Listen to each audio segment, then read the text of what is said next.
Two colossal statues rise out of the desert sand, battered by time yet still unyielding, staring blankly across the silent plain of Thebes. Their cracked faces catch the first light of dawn, and for a fleeting moment, the warmth of the sun almost makes them seem alive again. Travelers who pass by call them the Colossi of Memnon, but their true identity is far older and heavier with meaning. They are Amenhotep himself, carved into eternity, guardians of a world that once glimmered with wealth, power, and the illusion of permanence. Yet behind this monumental memory stands a story not only of a king who became a god in the eyes of men, but of a woman whose presence defied tradition, a woman born without royal blood who rose to shape the destiny of the greatest empire on earth.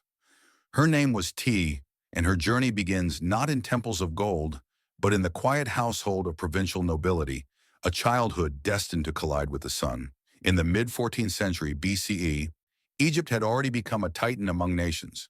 The Thutmose dynasty, to which Amenhotep belonged, had forged an empire stretching across Nubia to the south and Syria to the north. Tribute flowed into the Nile Valley like a golden river, and the temples of the gods expanded as if to mirror the empire's might.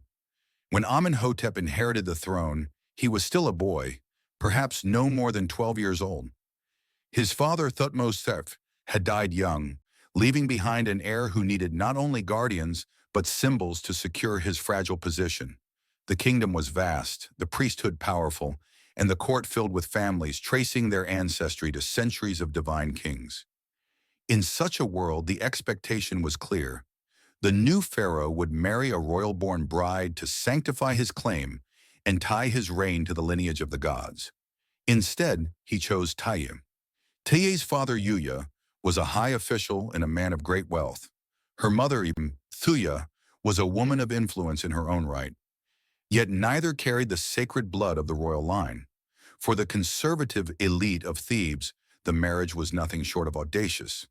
How could a young pharaoh, barely beyond childhood, elevate a commoner's daughter to the throne of great royal wife? The priests whispered that the gods would frown upon such a choice, and rivals in the palace muttered of danger. But Amenhotep was resolute, and more importantly, he saw in Tiye something rare, an intellect sharp as obsidian, a presence that could command attention even in silence, and a mind capable of balancing loyalty with ambition. From the very beginning, Tiye's position was extraordinary. Her image was carved alongside Amenhotep's in temples and monuments, not hidden behind him in shadow but standing as an equal, their names inscribed together in sacred spaces. This was more than a gesture of affection. It was a statement to the world. Amenhotep declared through stone and ritual that his queen was not merely a consort, but a partner, a co-ruler in all but name. For Tiye, this recognition was both triumph and trial. The weight of expectation fell upon her shoulders, and every step she took from that moment on would be watched by eyes waiting to see whether she would falter. The early years of their reign were marked by an unusual calm, as if Egypt itself paused to see how this unlikely union would shape its destiny. Tiye embraced her role with a determination that startled the court. She did not shrink into the background as other queens had done. She attended ceremonies, received foreign envoys, and her name was spoken in lands beyond Egypt's borders. For many nobles, this was unsettling.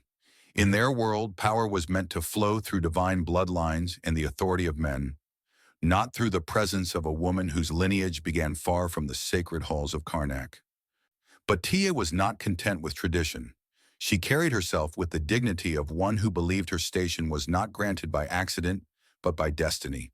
It is tempting to imagine her as merely fortunate, a woman raised to greatness by the affection of her king. But history resists such simplifications. Surviving inscriptions and diplomatic letters reveal her as more than a passive figure. She was active, decisive, and trusted with matters of state. When Amenhotep placed her image beside his in statues and reliefs, it was not only to honor his love, but to enshrine the authority she already wielded. For Tiye, the palace was not just a residence, it was an arena, and her rivals were many.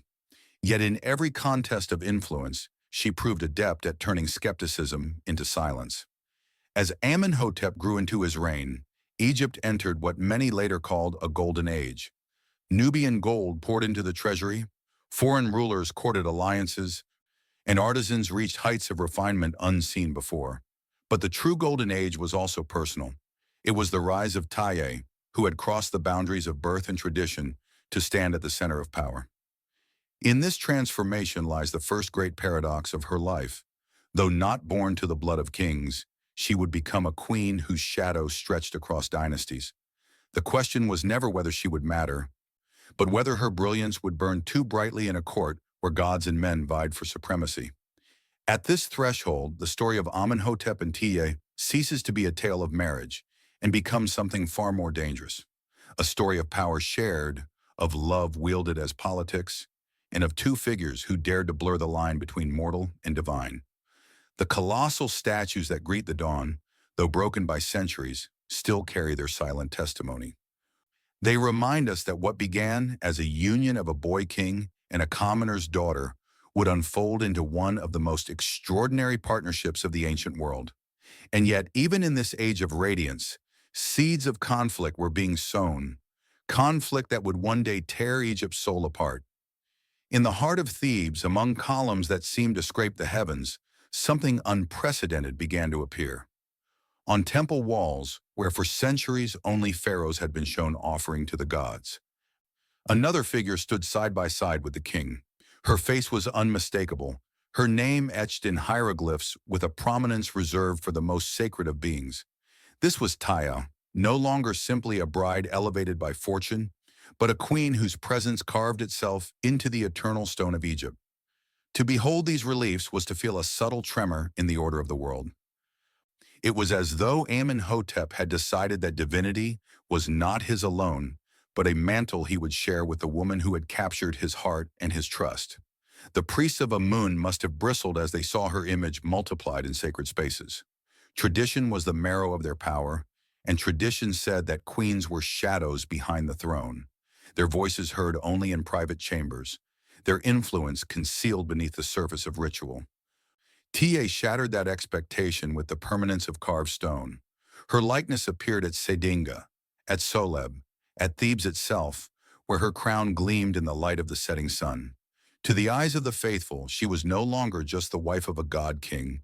She was participating in the divine radiance that surrounded him, a living emblem of his reign. Amenhotep's reign was becoming one of spectacle. From the grand processions at Karnak to the massive constructions that reshaped Thebes, he cultivated an aura of power that transcended human boundaries. Yet within these spectacles, Tiye's role was not passive. She was there in the ceremonies, her presence a deliberate declaration that this golden age was not the achievement of one man alone. The political meaning of her elevation cannot be overstated. By placing her beside him in every public display, Amenhotep defied the murmurings of aristocrats who questioned her lineage. He told the world that legitimacy did not only flow from ancient dynasties, but could be forged anew, embodied in the woman he had chosen. To many Egyptians, this was a revelation. For the common people, Tiye's story was a mirror of possibility, a reminder that greatness was not locked within the chains of bloodlines. She was proof that the gods might raise anyone, even the daughter of a provincial noble, to the heights of eternity. To the foreign powers who sent envoys to Egypt's radiant capital, she was a figure to be reckoned with. They would write her name in letters of statecraft, addressing her not as ornament, but as power itself. And yet beneath this recognition lay envy, hostility, and danger. Every step she took at Amenhotep's side deepened the resentment of those who saw their traditions eroded. The king himself was evolving in these years. No longer a boy king overshadowed by advisors, Amenhotep grew into the role of pharaoh with confidence that bordered on audacity. He styled himself as a living sun, Ra incarnate, a ruler whose very presence radiated cosmic order. The young man who had defied convention to marry Tiye was now the man who remade convention to suit his vision. Tiye's ascendancy was inseparable from his own, but this shared elevation brought with it a subtle tension. To be seen as divine was to risk being unapproachable. And the further Amenhotep climbed into the realm of the gods, the more isolated he became. Tiye stood at his side as a partner, but she also bore the quiet weight of tethering him to the mortal world. reminding him of his humanity even as statues proclaimed otherwise. In the courts of Thebes, whispers became murmurs, and murmurs became conspiracies. Some nobles feared that the queen's family, wealthy but common, would overshadow ancient houses tied to Egypt's past rulers. Others questioned whether her influence in matters of state might weaken the pharaoh's absolute authority, but Amenhotep silenced dissent not with words but with grandeur. Each festival, each monumental temple, each colossal statue reinforced his divine right and Tiye's legitimacy. Dissent dissolved beneath the crushing weight of spectacle, and Tiye's name endured in stone, while her enemies' protests faded into the dust. This was not only a personal victory but a cultural shift. For the first time in Egyptian memory, a queen's role became something larger than domestic or ceremonial. Tiye had transformed into a co-architect of the age, her counsel woven into Amenhotep's policies, her image inseparable from his rule. Her rise redefined what it meant to be great royal wife. No longer a silent figure behind the throne, she had become a queen among gods, her authority radiating from both the intimacy of marriage and the eternity of stone. Yet in this exaltation lay the seed of future conflicts. The priests of Amun, whose wealth and power had long anchored Egyptian life, watched as their supremacy was subtly challenged. Pharaoh's divinity was no longer mediated solely through them. It was now broadcast directly through monuments, through Tiye's presence, through a court that seemed to speak with its own voice.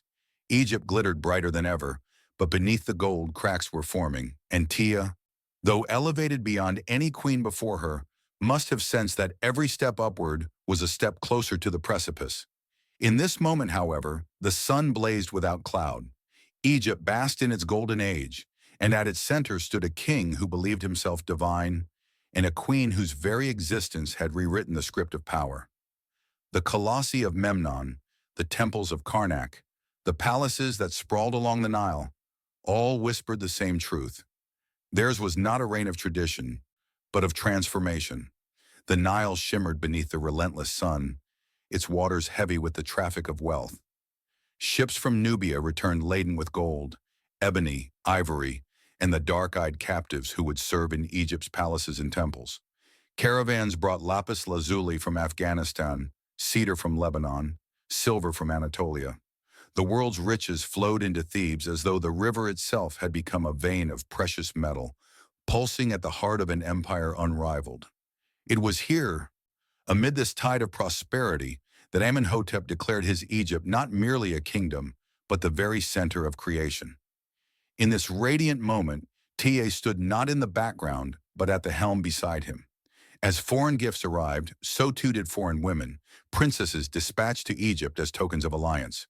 Mitanni sent a daughter, Babylon another, and Hittite envoys spoke cautiously of shared futures. Each was offered to the pharaoh's harem, swelling a court already bursting with dancers, singers, and concubines. Yet among all these wives, only Tiye's name endured. Reliefs showed her face carved next to Amenhotep's, inscriptions proclaimed her great royal wife, and foreign rulers addressed her in letters as if she were sovereign in her own right. It was as though, no matter how many princesses came draped in gold, Tiye remained the unmovable sun around which all else revolved. Diplomatic correspondence reveals the scope of her influence. The Amarna letters, written on clay tablets and sent across the ancient world, bear testimony to a queen whose voice crossed borders. Foreign kings addressed her with respect, offering gifts not only to Pharaoh, but to Tiye herself, acknowledging that she was more than ornament. They wrote of marriages, treaties, and exchanges of tribute, understanding that Egypt's stability was intertwined with her presence. In a world where royal women were often erased by time, her name endured in international ink. But diplomacy was not simply an exchange of gifts and words. It was a battlefield as real as any fought with spears. Egypt's neighbors saw both opportunity and danger in its glittering wealth. To the east, Mitanni and the rising power of the Hittites vied for supremacy. To the north, Babylon measured its pride against the weight of Egypt's gold. To the south, Nubia both feared and coveted the might of its northern overlord. Every marriage alliance was a calculation, every shipment of tribute a wager on survival. Tiye understood this delicate balance. To favor one kingdom too heavily was to provoke another. To ignore a gift was to invite insult. Her role was to read between the lines of every offering, to sense the unspoken threats wrapped in each polite gesture. Within Egypt, prosperity brought both brilliance and fragility. Craftsmen in Thebes sculpted statues of such refinement that their eyes seemed to gleam with living light. Artisans in goldsmiths' workshops shaped jewelry that captured the very shimmer of the Nile at dusk. Luxor Temple rose from its foundations with columns like papyrus stalks stretching toward the sky, each stone an act of devotion and ambition. The palace at Malkata sprawled across the desert, its painted walls alive with scenes of gardens, hunting grounds, and lakes shimmering in blue pigment. To live in this Egypt was to live in a world that seemed endless, where even luxury became commonplace. Yet wealth has a shadow. The nobles grew fat on tribute, their houses expanding, their retinues swelling with servants. Priests, already powerful, accumulated greater offerings as Amenhotep poured resources into temples to proclaim his godhood. For the people, the prosperity was dazzling but distant. They labored in quarries, hauled blocks of sandstone, rowed the ships that carried tribute. They gazed upon the temples with awe, but in the shadows of grandeur there was also murmuring. What was the purpose of such vast wealth if it built monuments that outlived their makers, while the common man's burdens grew heavier? For Tiye, these contradictions were not abstractions. She lived at the juncture of luxury and responsibility. The court expected her to embody magnificence, to dazzle foreign envoys with displays of refinement. Yet she also understood that magnificence was fragile, that opulence could harden into decadence. Each time she appeared in public, adorned with jewelry, veiled in fine linen, she was performing not only as queen but as symbol. Her body itself became a stage upon which Egypt's wealth was displayed to the world. And in private, she must have wrestled with the knowledge that this glittering empire was as brittle as the fence beads that adorned her necklaces. Tensions deepened as Amenhotep's building projects consumed ever more resources. The priests of Amun thrived, but their growing wealth was a rival power within the kingdom. The army, less frequently called to war during this era of peace, grew restless under commanders who hungered for campaigns that never came. And in the harem, where foreign princesses competed for influence, jealousies festered. Tiye's position as great royal wife shielded her from challenge, but she knew the danger of complacency. The harem was not only a place of music and pleasure, it was a crucible of ambition, where the sons of lesser wives dreamed of supplanting her own. Through it all, Tiye navigated with poise. She hosted foreign envoys with grace, her words sharp enough to command respect, yet measured enough to avoid insult. She guided her children, preparing them for a future that even she could not predict.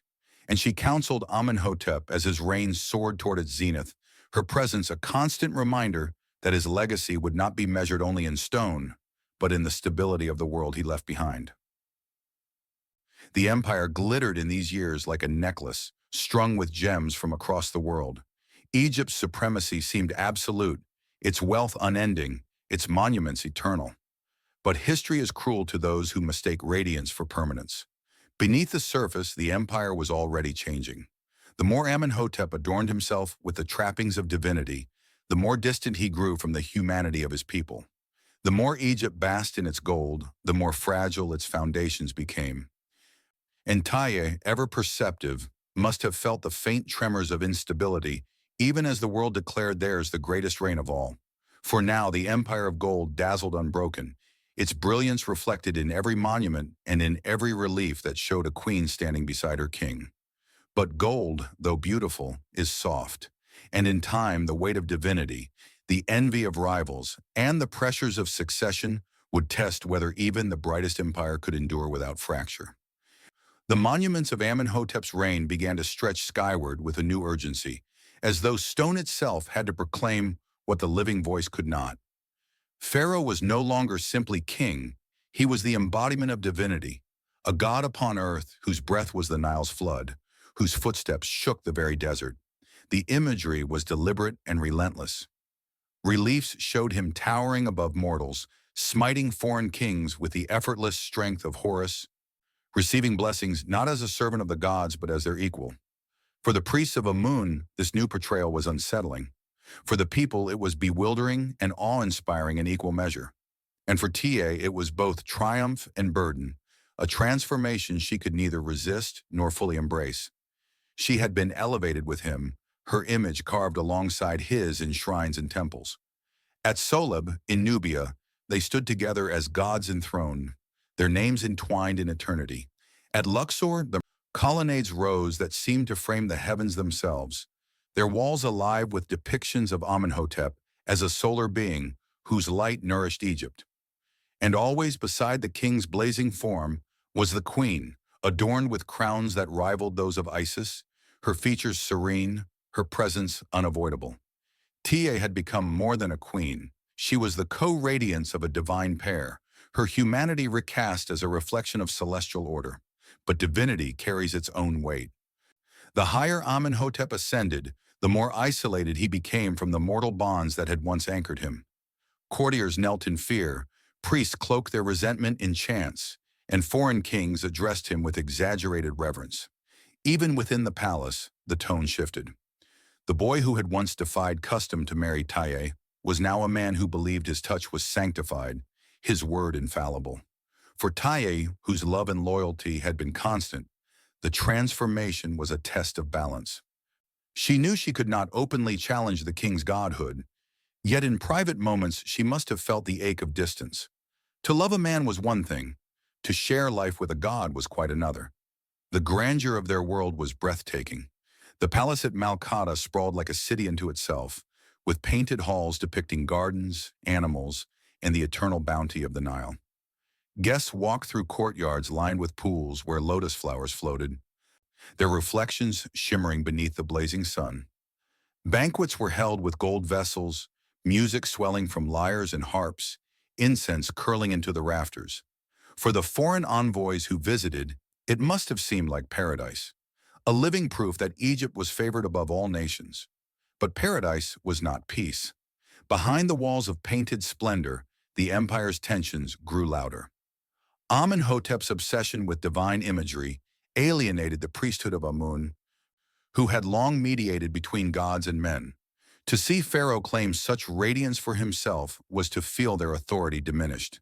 They grew richer with each temple endowed, yet their power slipped beneath the weight of the king's self-deification. Some must have whispered of blasphemy, of imbalance in the sacred order. And Tiye, keenly attuned to the undercurrents of power, would have felt the quiet hostility directed at her husband, and by extension, at herself. Yet she was not passive in this storm. Tiye's own correspondence with foreign rulers, preserved in clay, shows her mastery of diplomacy. She maintained the delicate equilibrium of alliances, ensuring that Egypt's glory was not only sung in Thebes, but acknowledged in Babylon and Mitanni. In letters, her voice was measured, but unmistakably authoritative. Even as Amenhotep cast himself as divine, Tiye reminded the world that Egypt's strength lay not only in spectacle, but in wisdom. If the king was the blazing sun, she was the earth that absorbed and tempered his light, steadying the empire when its brilliance threatened to blind. Still, shadows crept into the Golden Age. Amenhotep's reliance on monumental building strained Egypt's resources, demanding ever more from the people who labored under the desert sun. The contrast between palace luxury and quarry toil grew starker. Rumors of discontent stirred, though carefully contained. The grandeur of statues and temples could silence doubt for a time, but stone cannot disguise the fatigue of a nation forever.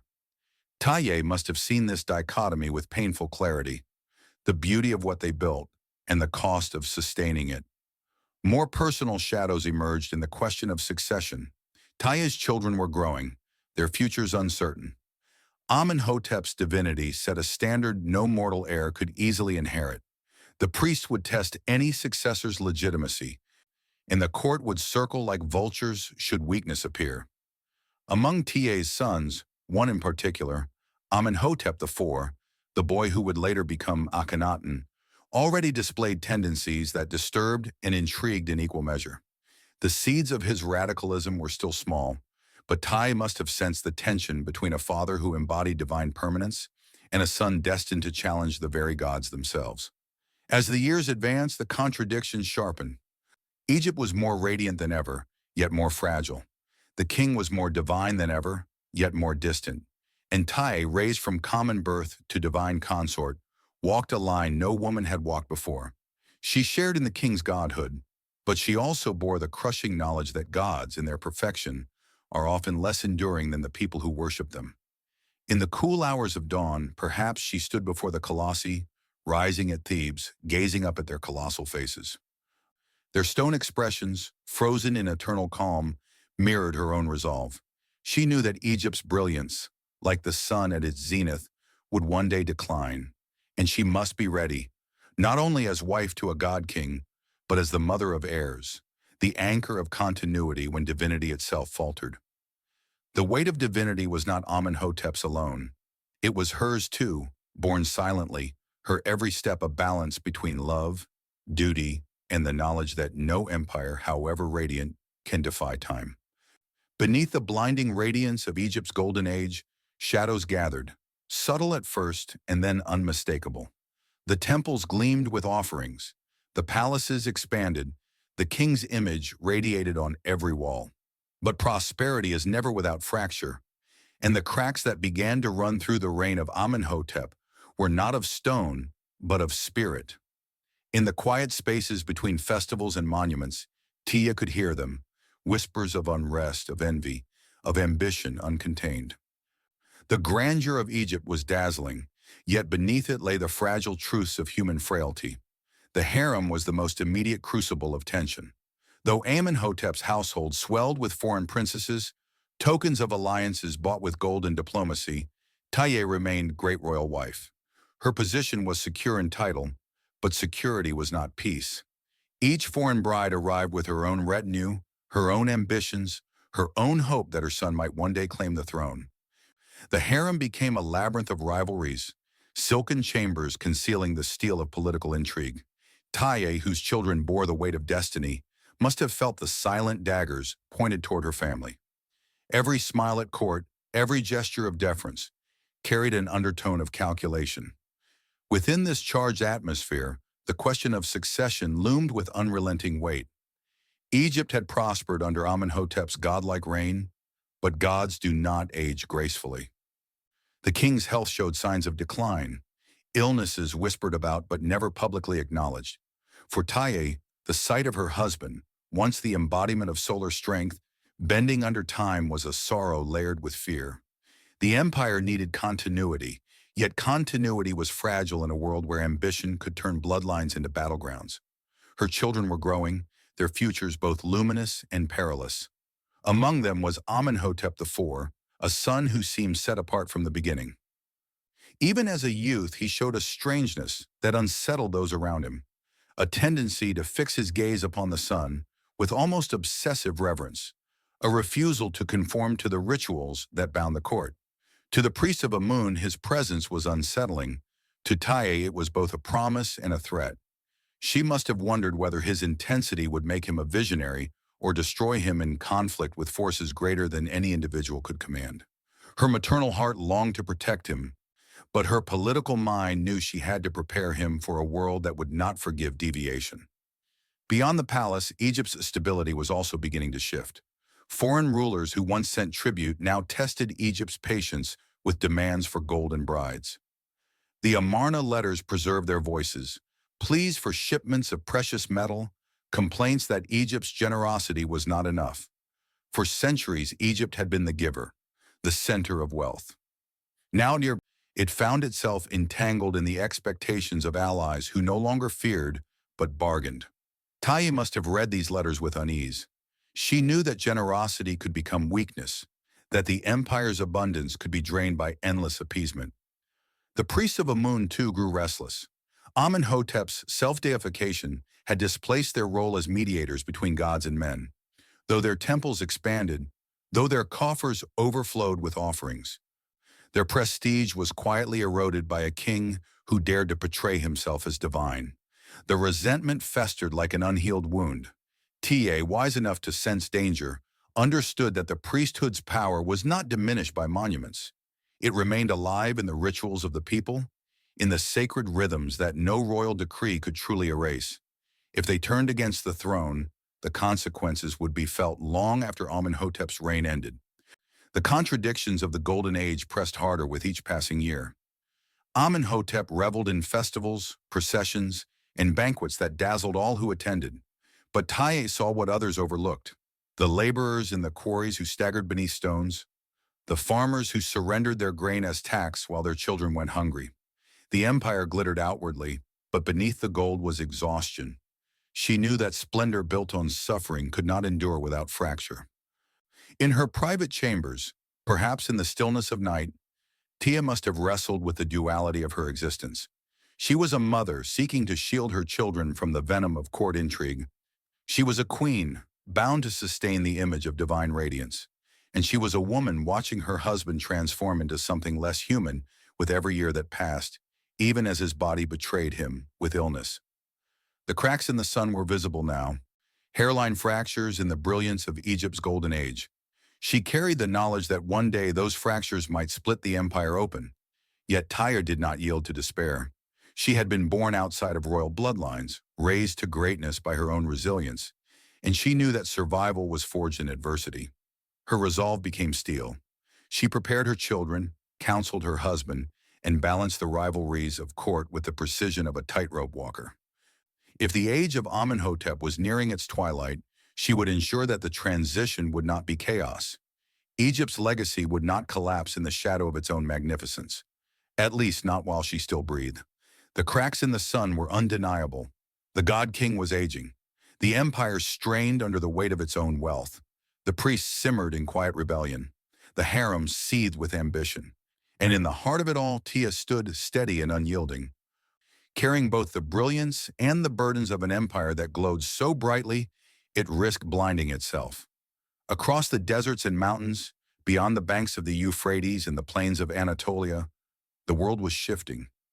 Egypt's radiance was so blinding that every neighboring power felt its warmth and its threat. Kings from Babylon, Mitanni, Assyria, and the rising Hittite realm measured themselves against the Golden Empire that dominated the Near East. But where armies might have clashed in earlier generations, this age relied more heavily on words, gifts, and marriages. The battlefield had become the letter, and in this arena, Queen Tiye's voice carried as much weight as that of the pharaoh himself. The Amarna letters, inscribed on clay tablets in the cuneiform script of Mesopotamia, preserve the remarkable scope of her influence. They reveal a network of correspondence where rulers across the known world addressed her by name, not merely as the wife of Amenhotep, but as an interlocutor worthy of their respect. To them, she was the embodiment of Egypt's stability, the guardian of its continuity, the woman whose counsel shaped the decisions of the throne. In one sense, it was an extraordinary elevation of a queen beyond her traditional station. In another, it was an acknowledgement of what everyone already knew. Amenhotep's reign was as much Tiye's creation as his own. Envoys arrived in Thebes carrying treasures meant to impress and to persuade. From Mitanni came horses bred for war and ceremonial chariots plated with gold. From Babylon came lapis lazuli, blue as the deepest heavens. From Anatolia came silver, weapons, and requests for Egyptian princesses to seal alliances. Each arrival meant banquets, processions, and negotiations where every word was weighed. Tiye's presence in these meetings was not decorative. She listened, she calculated, she responded. The letters show foreign kings sending greetings to her directly, bypassing the assumption that she was a silent partner. To them, she was Egypt's other face of power, a co-ruler whose approval mattered. Yet diplomacy was never free of tension.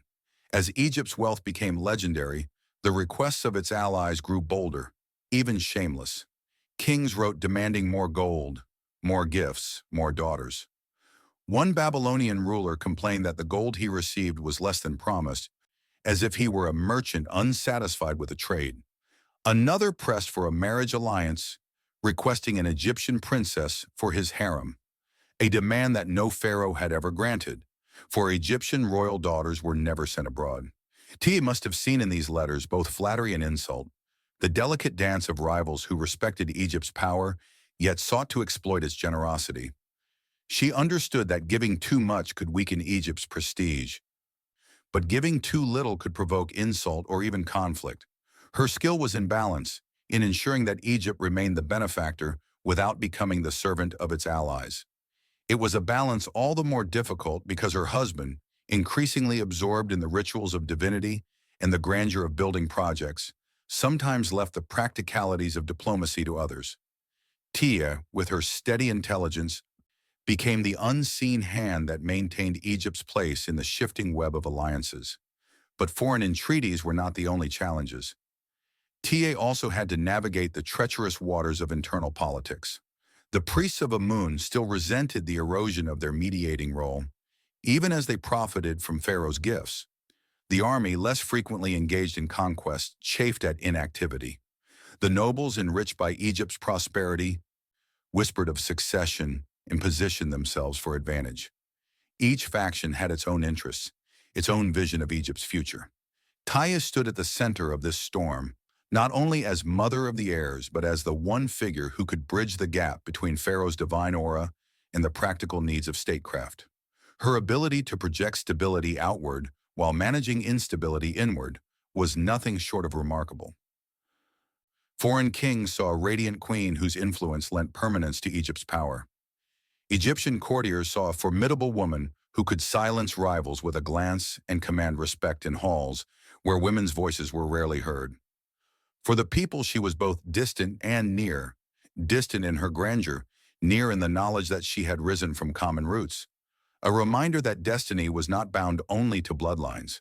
Yet Tiye must have known that her triumphs were also fragile. Each letter, each alliance, was a thread in a vast tapestry that could unravel with one careless move. Each son she bore carried not only her blood, but the weight of continuity, and continuity was fragile in a court filled with envy. Each temple that bore her likeness declared her greatness, but it also marked her as a target for those who believed her presence disturbed the natural order.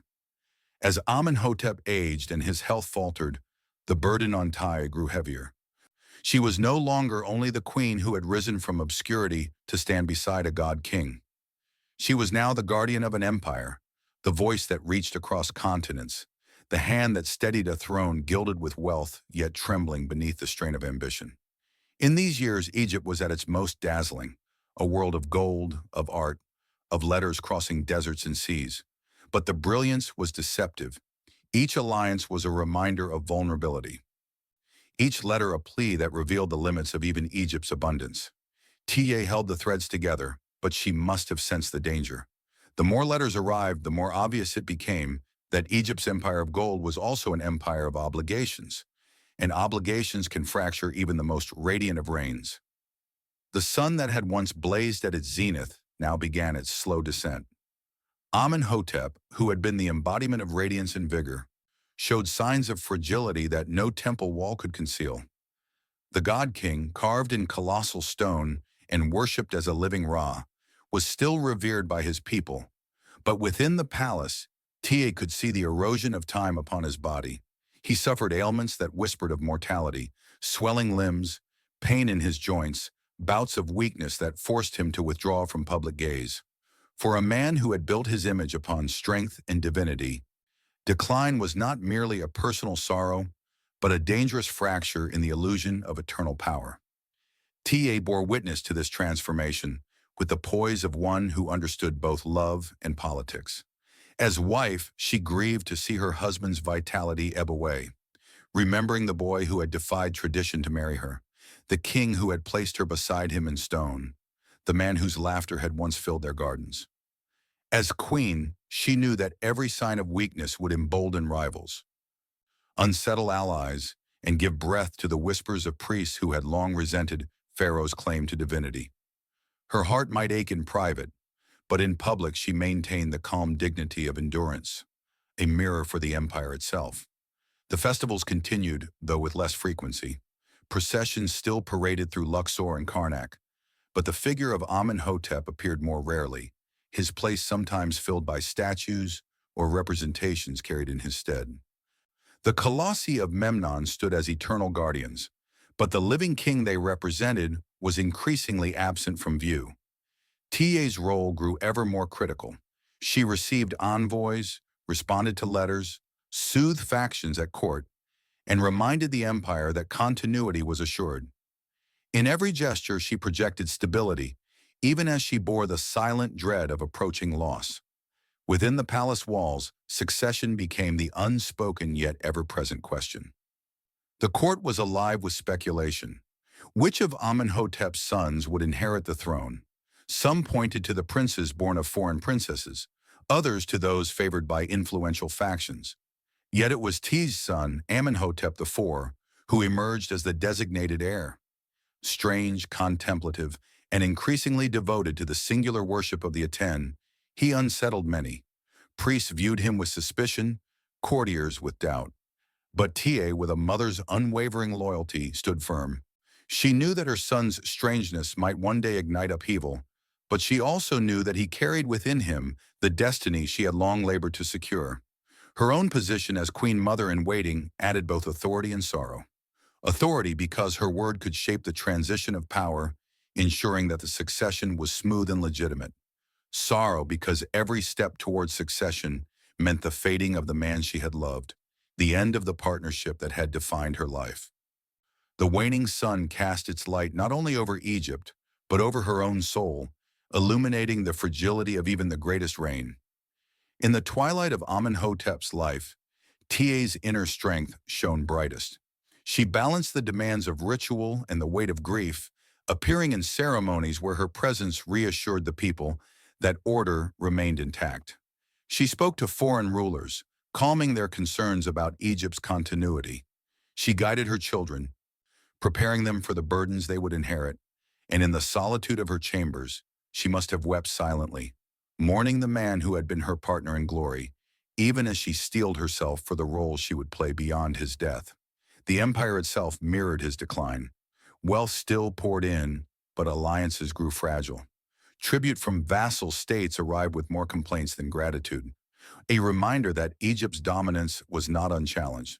The priests of Amun bided their time, waiting for a moment when Pharaoh's divine claims could no longer silence their resentment. The army, long unused to war, grew restless in idleness. Egypt was still supreme, but its supremacy felt brittle, held together by ritual and spectacle more than by vigor. For Tiye, the waning sun was both tragedy and test. She had been lifted from obscurity into the heart of empire, had stood beside a man who made himself into a god, had shaped the destiny of a golden age. Now she stood at the threshold of loss, knowing that her true test was not yet complete. She would have to guide Egypt through the shadow that followed, to ensure that succession did not unravel into chaos, to protect her children from the ambitions of others, to steady an empire whose brilliance concealed its fragility. As the Nile rolled on beneath the setting sun, Tiye must have known that the light would soon fade.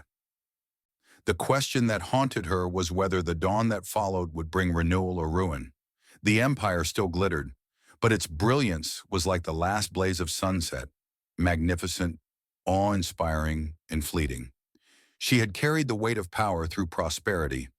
Now she would carry it through decline. And in this quiet resolve lay her greatest strength, the steel of a woman who refused to let an empire fracture in the darkness.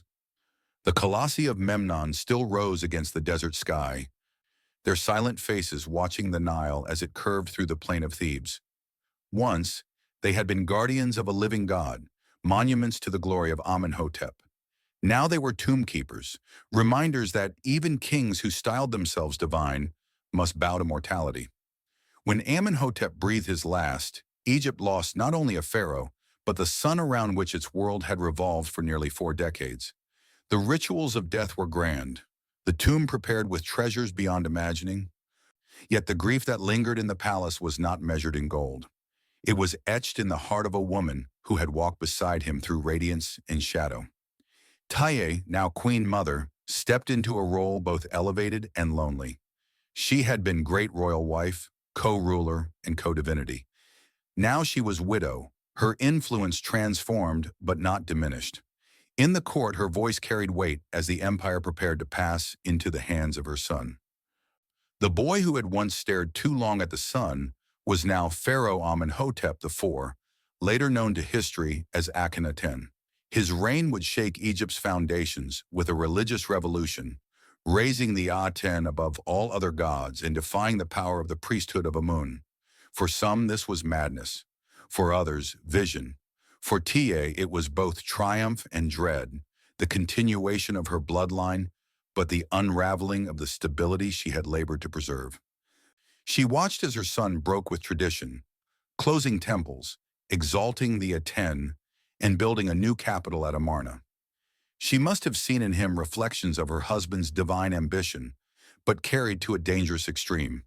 Amenhotep had declared himself divine while still honoring Egypt's pantheon. Akhenaten, by contrast, sought to erase the gods themselves. Tiye's presence in his court was a stabilizing force, a reminder of continuity amid upheaval. Foreign rulers still addressed her in their letters, acknowledging that her wisdom steadied Egypt even when its throne seemed consumed by zeal. Yet she must have felt the paradox of her life more sharply than ever. She had risen from obscurity to stand as equal to a god-king, only to see her son remake Egypt in ways that threatened its very foundations. And still, her legacy endured. She had outlived her husband, had seen her children rise to power, had shaped the diplomacy of empires. Her name was carved in temples from Nubia to Thebes, her image paired with the greatest pharaoh of the 18th dynasty. She was remembered not as a shadow but as a figure of radiance in her own right. In a world where women were often confined to the margins of power, she had stood at its very center, her influence stretching beyond borders and beyond her own lifetime. Yet her story does not end in triumph alone. The monuments she built with Amenhotep began to crumble within a century. The palaces at Malkata faded into sand.